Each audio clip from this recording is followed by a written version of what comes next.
사도행전은 정말 놀라운 책입니다.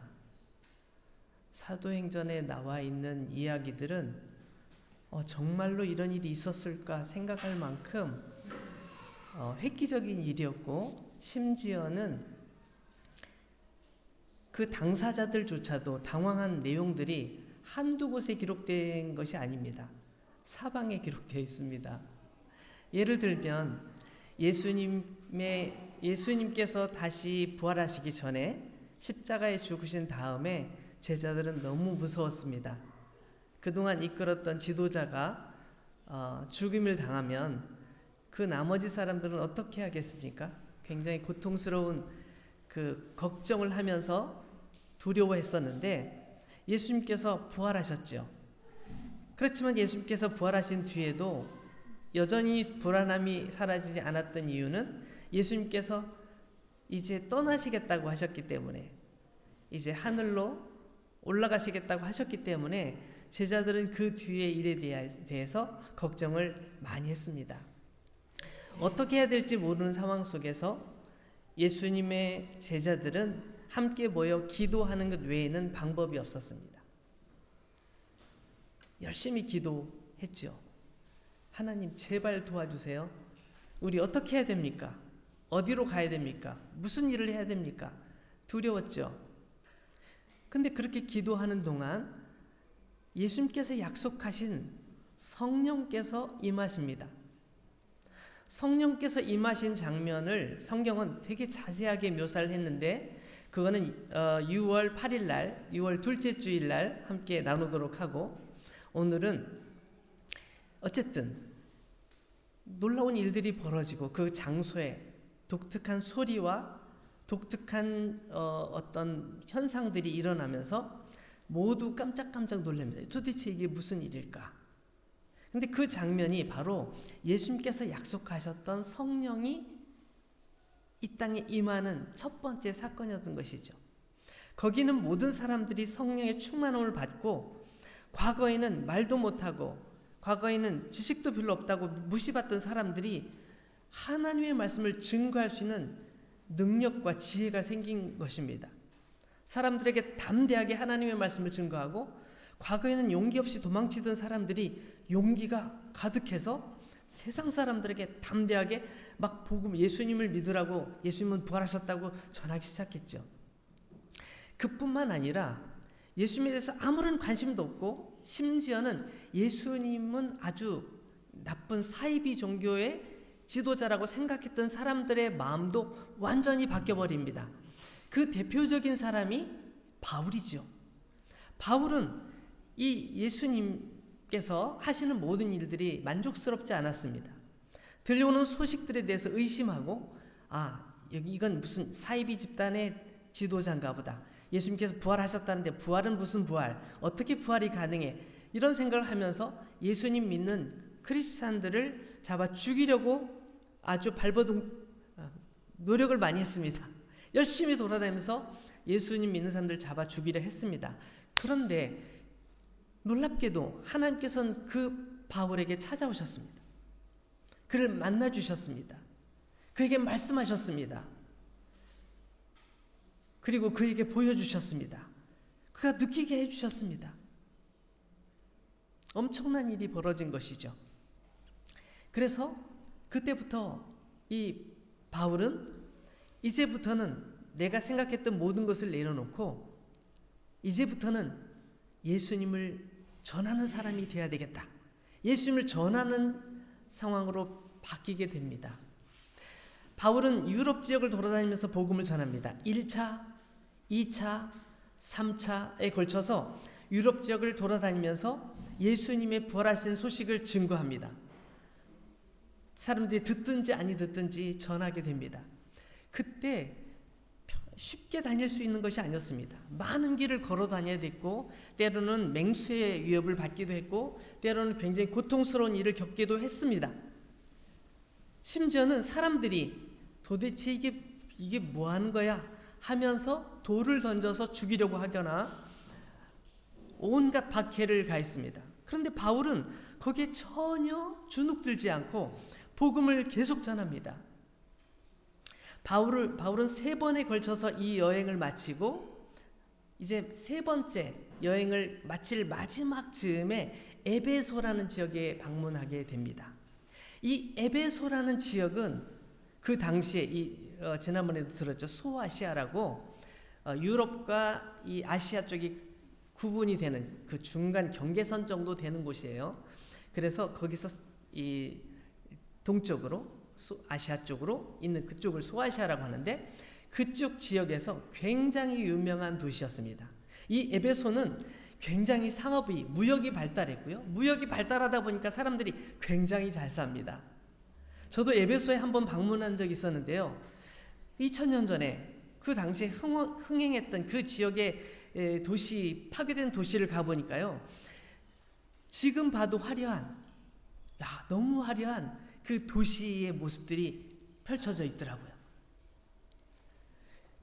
그 도시에는, 이 에베소라는 도시는 정말 사람들이 잘 살고 있었고, 그들이 잘 살게 된 이유가 우리가 섬기는 신 때문이다 생각했습니다.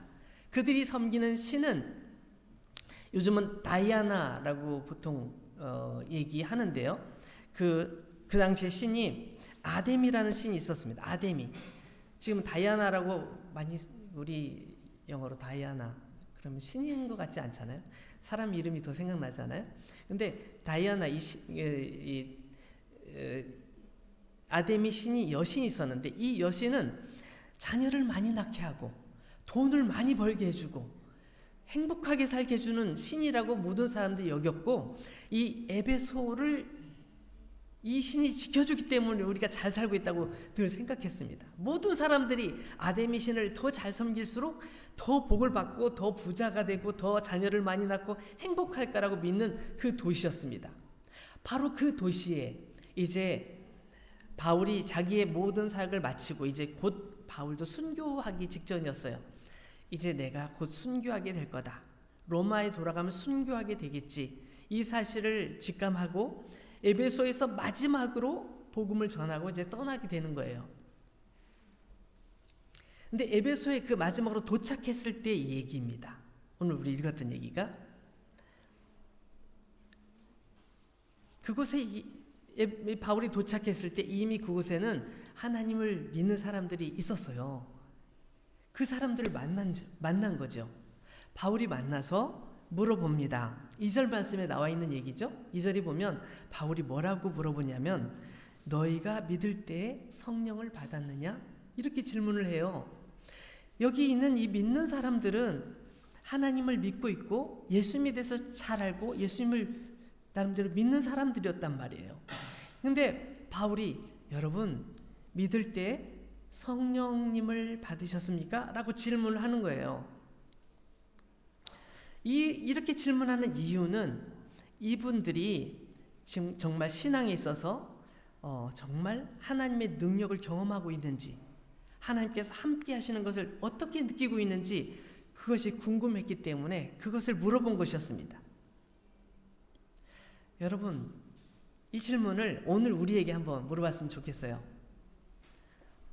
여러분 믿으실 때 성령님을 받으셨나요? 성령님이요? 성령님이 뭐죠? 성령님이 누구예요? 여러분 중에 그렇게 대답할 수 있는 사람도 있을 것 같아요. 요즘 교회 열심히 나오고 있어요. 제가 교회는 잘 나오진 못하지만 성경 열심히 읽고 있어요. 제가 교회 잘 나오지도 못하고 성경도 잘 못 읽지만 그래도 저는 하나님을 사랑해요. 근데 성령님은 몰라요. 성령님은 누구예요? 난 들어보지도 못했어요. 거기 사람들이 그래요. 우리는 성령님이 계시다는 말도 못 들었는데요. 라고 대답을 합니다. 여러분 우리가 이 부분을 생각해 봤으면 좋겠어요. 성령님은 어떤 분이실까? 그분은 우리가 믿는 하나님과 어떤 차이가 있을까? 우리가 예수님을 믿고 있는데 예수님과는 또 어떤 차이가 있을까? 성령님은 누굴까?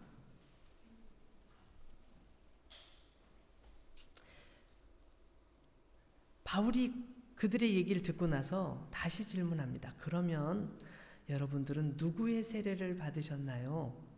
어떤 세례를 받으셨나요? 라고 질문해요. 그러니까 그들이 얘기합니다. 우리는요, 세례 요한의 세례를 받았어요. 세례 요한의 세례? 어떤 의미가 있을까요? 예수님께서 사역을 시작하시기 전에 먼저 세례 요한이 사역을 했어요. 왜 세례 요한이라고 말하냐면 사람들의 세례를 베풀었고 심지어는 예수님께도 세례를 베푼 사람이에요. 그래서 세례 요한이라고 말하죠. 근데 이 세례 요한은 사람들에게 이렇게 얘기했어요. 여러분, 나는 지금 어떤 분을 기다리고 있습니다. 그분은 저와 비교할 수 없는 분이에요. 저는 여러분에게 물로 세례를 하고 있지만 그분은 물로 세례를 하는 것이 아니라 성령으로 불로 세례를 주실 분이에요.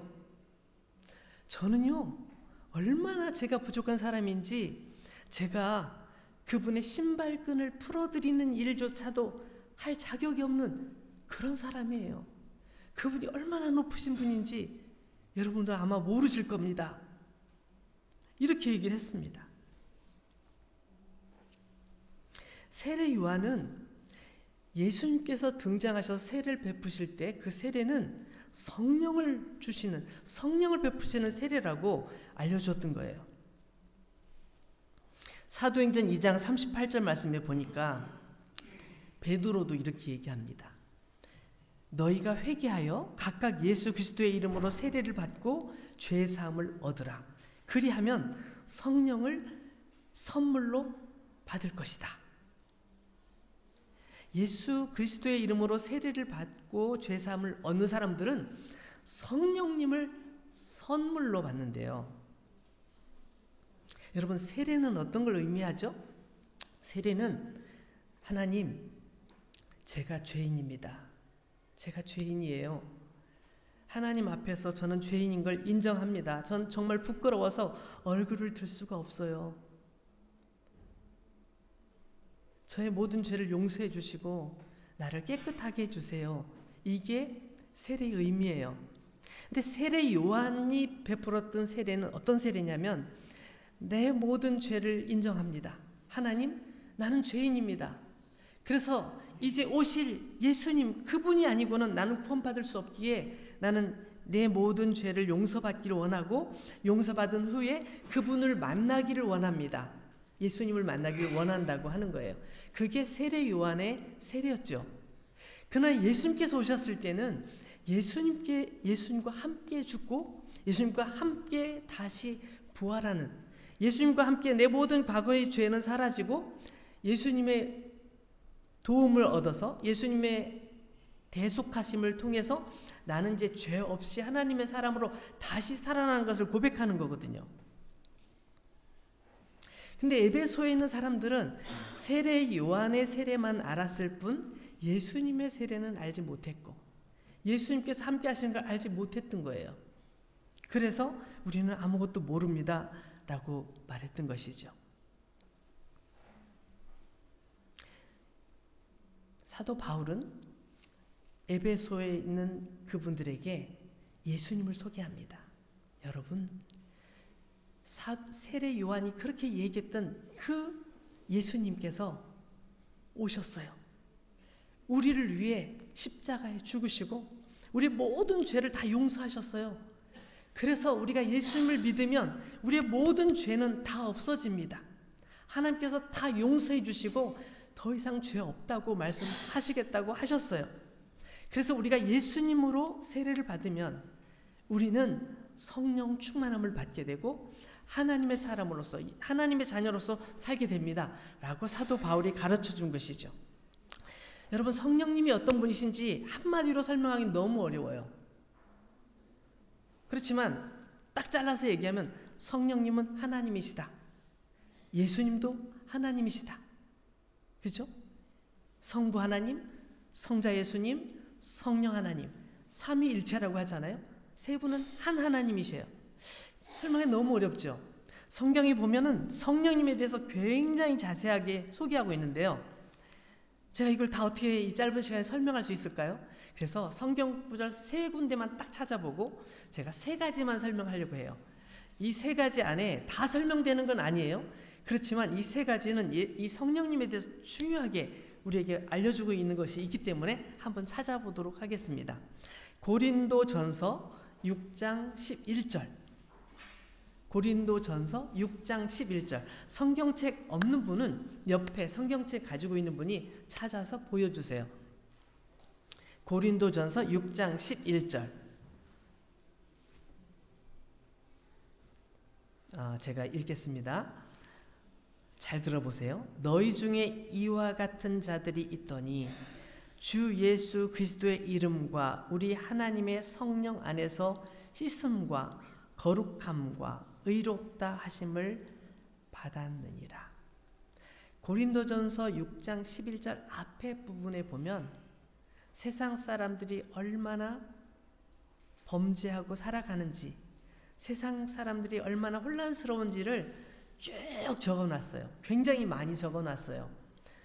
여러 가지를 적어놨고 사람들이 그 가운데 살아가는 거죠. 싸우고 다투고 내가 더 잘 살겠다고 발버둥치고 그러면서 속이고 온갖 나쁜 짓을 하고 살아가는 게 세상이잖아요. 그러한 세상 가운데 살아가는 세상 가운데 어떤 사람들이 깨닫게 된 거예요. 나는 죄인이구나. 나는 안 되겠구나. 그때 예수님을 만나게 된 거죠. 그래서 예수님을 믿게 되고 예수님의 은혜 안에 들어오게 된 거예요. 그래서 너희 중에 이와 같은 자들이 있더니라는 표현은 나쁜 일을 많이 세상에서 나쁜 일을 많이 저지르고 손가락질도 당하는 그런 삶을 살던 사람들이 여러분들 중에서도 있었는데 그 여러분들 중에 그분들이 어떻게 했냐면 주 예수 그리스도의 이름과 우리 하나님의 성령 안에서 씻음을 받았다. 거룩함과 의롭다 하심을 받았다. 이 표현은 어떤 표현이냐면 예수님을 믿고 세례를 받은 후에 이들이 어떻게 변화되는지를 보여주는데 회개하고 예수님을 영접할 때 성령께서는 그 모든 불의와 죄악에서 구원하시고 깨끗하게 해주시고 또 거룩하고 의롭게 해주신다는 거예요. 그래서 하나님께서 보실 때 거룩하고 깨끗하고 의롭고 아름다운 모습으로 하나님의 자녀로 삼아 주신 것이 성령님의 역사였다고 지금 기록하고 있는 거예요. 두 번째 또 찾아봅니다. 로마서 8장 16절. 3군데만 찾아볼 거예요. 자, 두 번째 로마서 8장 16절.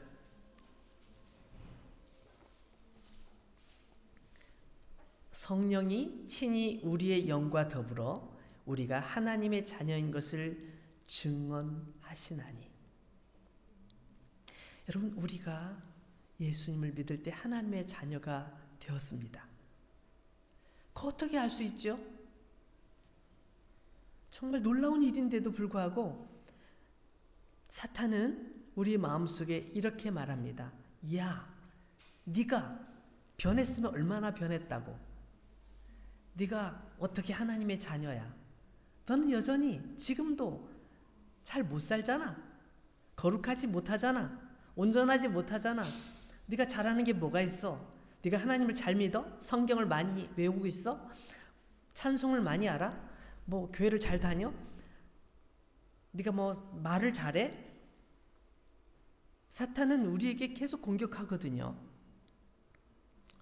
뇌까짓 게 무슨 하나님의 자녀라고 하느냐? 너는 더러워. 더러운 인간이야. 이렇게 사탄은 우리에게 들려줘요. 그 얘기를 들으면 맞아. 내가 예수님을 믿지만 사실 내가 온전하진 못하지. 사실 부끄러운 일도 많지. 내가 어떻게 하나님의 자녀라고 말할 수가 있을까? 정말 이런 마음이 들잖아요. 근데 성령님께서는 그렇게 말씀하지 않으세요. 하나님께서는 우리에게 뭐라고 말씀하셨어요? 성령님께서 우리에게 말씀하시죠. 하나님께서 우리를 하나님의 자녀 삼아 주셨다고. 의심하지 말라고 말씀하신 것입니다. 하나님 앞에서 성령님이 이렇게 말씀하세요. 그 사람이 과거의 죄인이었습니다. 그는 죄인입니다. 용서받을 수 없는 죄도 있습니다. 그렇지만 그 죄를 위해서 예수 그리스도께서 대신 벌받아 죽어주셨잖아요. 예수님의 피가 그의 몸에 있잖아요. 그렇기 때문에 그는 죄인이 아닙니다. 더 이상 죄인이 아닙니다. 사탄의 얘기처럼 그는 더 이상 더러운 자가 아닙니다. 하나님께서 용서해 주셨지 않습니까? 라고 하나님 앞에 호소하는 거죠. 그는 자기 자신이 죄인임을 인정했고 예수님을 믿고 있습니다. 예수님께서 그 모든 죄를 위하여 대신 벌받으시고 죽으셨습니다. 그는 이 사실을 다 믿습니다. 그래서 이제 그는 더 이상 죄인이 아닙니다. 하나님께서 그를 깨끗하다고 하셨는데 감히 누가 그를 정죄할 수 있겠습니까? 그는 하나님께서 사랑하시는 하나님의 자녀입니다. 라고 성령님께서는 하나님께 호소하십니다. 로마서 8장 26절 세 번째 마지막 절을 한번 찾아보겠습니다. 로마서 8장 26절 이와 같이 성령도 우리의 연약함을 도우시다니 우리는 마땅히 기도할 바를 알지 못하나 오직 성령이 말할 수 없는 탄식으로 우리를 위하여 친히 간구하시느니라. 여러분, 성령님께서는 우리의 약함을 잘 알고 계신 분입니다. 우리가 자주 넘어지고 자주 실패하는 것도 알고 계십니다. 말실수도 많이 하고 때로는 나쁜 생각도 많이 하고 죄에 넘어지는 것도 알고 계십니다. 그러면서도 우리 한편으로는 내가 이러면 안 되는데, 내가 하나님의 자녀로서 이렇게 살면 안 되는데, 정말 왜 이러지 이러는 모습도 알고 계십니다. 이게 그 얘기입니다. 성령님은 우리의 약점을 잘 알고 계십니다. 그러나 그 약점을 공격하지는 않으십니다. 사탄은 우리의 약점을 공격합니다. 너 별거 없어. 너 그게 뭐야? 너 하나님의 자녀라면서 이게 뭐야? 사탄은 그렇게 우리를 공격하지만 하나님의 성령님은 우리를 공격하지 않습니다. 우리의 약한 것을 아시기 때문에 도와주십니다. 우리의 약점을 파고들어 지적하고 비난하고 공격하시는 분이 아니라 오히려 도와주시고 가르쳐주시고 격려해 주시는 분이십니다. 너 지난번에 실패했지? 할 수 있어. 넌 다시 일어날 수 있어. 내가 널 도와줄 거야. 너와 함께 있을 거야. 왜 두려워해? 다시 시작하자. 너는 할 수 있어. 너는 하나님의 사랑받는 자녀거든. 할 수 있어. 하나님께서 너에게 힘을 주실 거고 내가 너를 도와줄 거고 너를 떠나지 않을 거고 난 너를 지켜줄 거야. 라고 성령님께서 말씀하시는 거죠. 우리의 연약함을 도와주시는 것이죠. 우리가 참된 진리가 무엇인지 거짓이 무엇인지 분별하고 무엇이 하나님의 뜻인지 분별할 수 있도록 도와주시고 깨우쳐 주시면서 우리가 다시 일어날 수 있도록 도와주시는 거예요. 안 되겠어요. 도저히 안 되겠어요.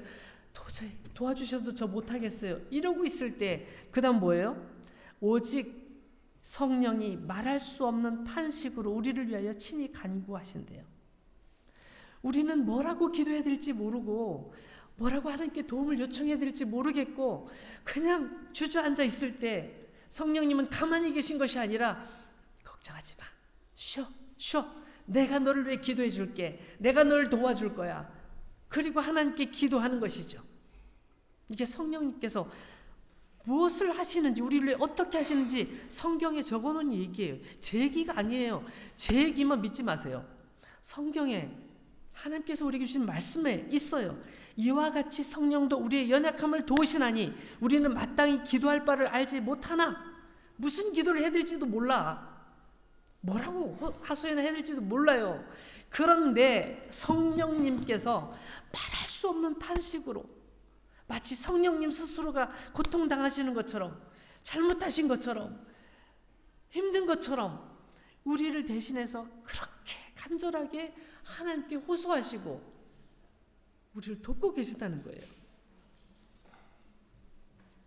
우리가 하나님의 말씀을 깨닫고 실천할 수 있게 해주시고 우리가 깨달은 말씀을 사람들에게 전할 수 있도록도 주시고 내 마음속이 뜨거워지면서 그렇게 나를 사랑하시는데 내가 왜 이렇게 방황했지? 내가 왜 이렇게 힘들어했지? 내가 왜 내 스스로를 포기하려 했지?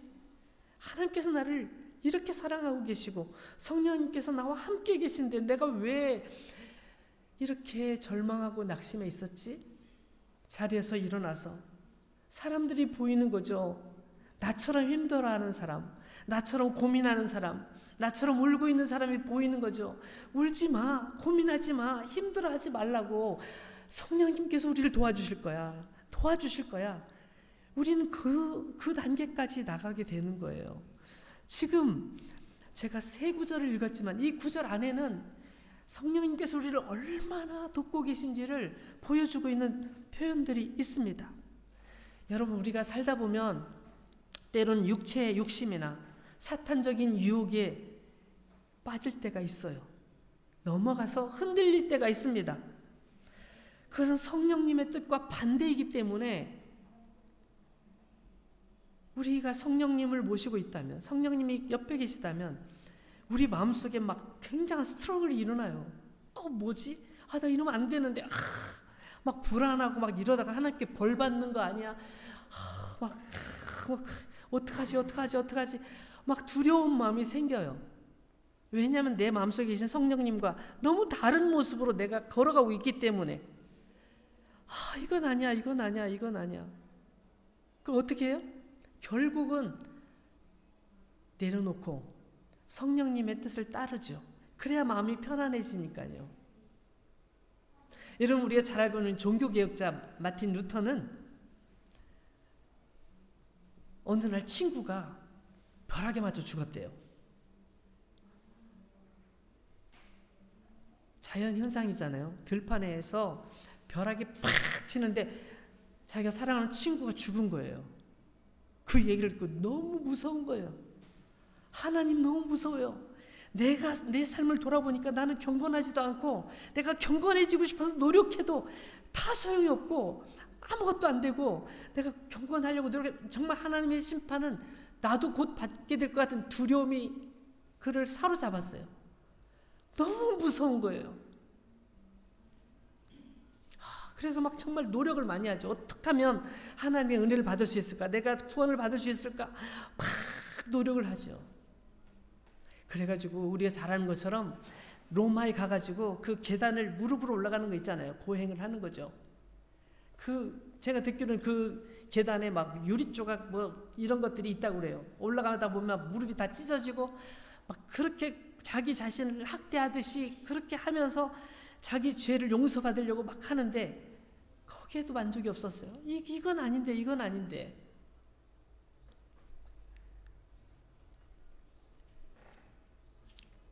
그러나 그가 성령의 충만함을 받고 하나님의 은혜를 경험하면서 그 모든 것이 다 의심이 사라지고 그 자신이 하나님께로 다시 돌아가는 놀라운 경험을 하게 됩니다. 여러분, 하나님께서는 우리를 사랑하셔서 성령님을 우리 가운데 보내주셨습니다. 우리의 마음속에 우리와 항상 떠나지 않고 함께 계시도록 해주셨습니다.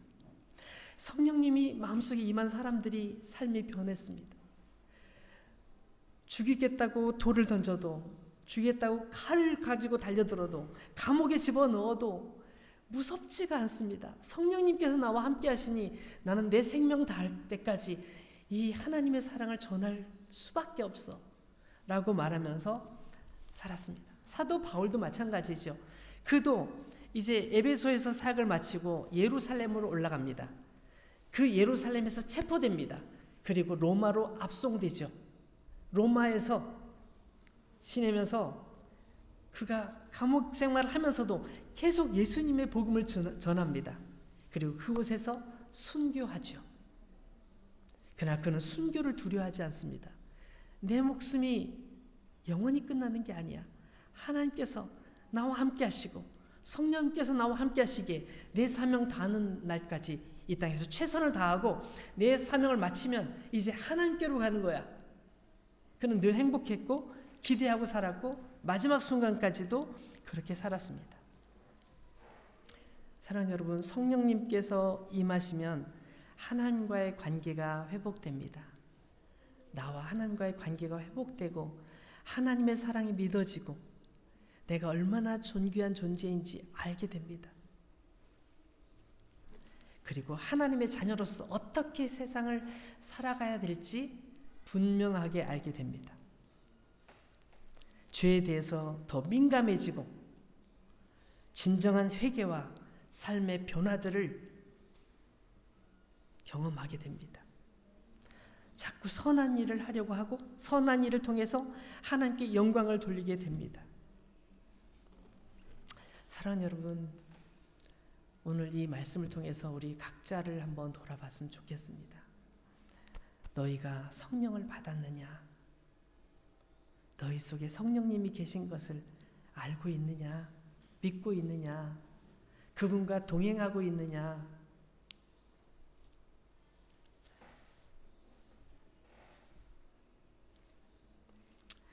아니요. 저는 동행하지 못했어요. 사실 부끄러워요. 뭐라고 말할 수가 없어요. 이렇게 생각하는 분 계실 거예요. 걱정하지 마세요. 우리의 그런 연약함을 아신다고요. 우리를 위해 기도하시는 주님께서 우리에게 깨닫게 하십니다. 기회를 주시고 다시금 일어설 수 있도록 우리 무릎에 힘을 주고 계시잖아요. 바울은 신앙의 핵심을 놓치지 않았습니다. 예수님을 믿는 것과 성령의 임재 가운데 살아가는 것, 그 은혜 안에 머무는 것이 진정한 제자의 삶이라는 것을 바울은 그들에게 가르쳐주고 있었습니다. 또한 오늘 우리에게도 가르쳐주고 있습니다. 여러분, 우리 성령의 임재를 사모했으면 좋겠습니다. 성령님이 누구예요? 어디 있어요? 이렇게 말하지 않고 주님, 나는 죄인인 것을 인정합니다. 내 속에 들어오셔서 나와 함께 하시고 나와 동행하여 주시고 주의 성령을 통하여 내가 새 힘을 얻고 다시금 하나님의 사람으로서 살게 주옵소서. 여러분, 이미 성령을 받으신 분들이라면 주님, 성령 충만함을 주옵소서. 내가 성령의 능력을 힘입어서 더 힘차게 하나님의 영광을 드러내며 살게 해주세요. 이렇게 기도하면서 살아갔으면 좋겠습니다. 내가 아직 성령의 경험을 한 번도 경험해 본 적이 없는 사람이라면 나에게도 성령의 임재를 허락해 주세요. 내게 들어와 주세요. 성령님 내 안에 들어와 주셔서 나를 다스려 주세요. 이렇게 기도해 보면 어떻겠습니까? 하나님께서 우리를 사랑하셔서 예수님께서 부활을 승천하실 때 휙 떠나버리고 끝난 것이 아니라 성령님을 모든 믿는 자들 각자에게 다 보내주셨어요. 각자에게 다 보내셔서 마음속에서 말씀하시고 깨닫게 해주시고 살아갈 힘을 얻게 해주시고 용기를 얻게 해주시고 그 은혜 안에 기뻐하며 살도록 허락해 주셨습니다. 저 여러분들이 그 은혜 안에 충만하기를 소망합니다. 같이 기도하겠습니다.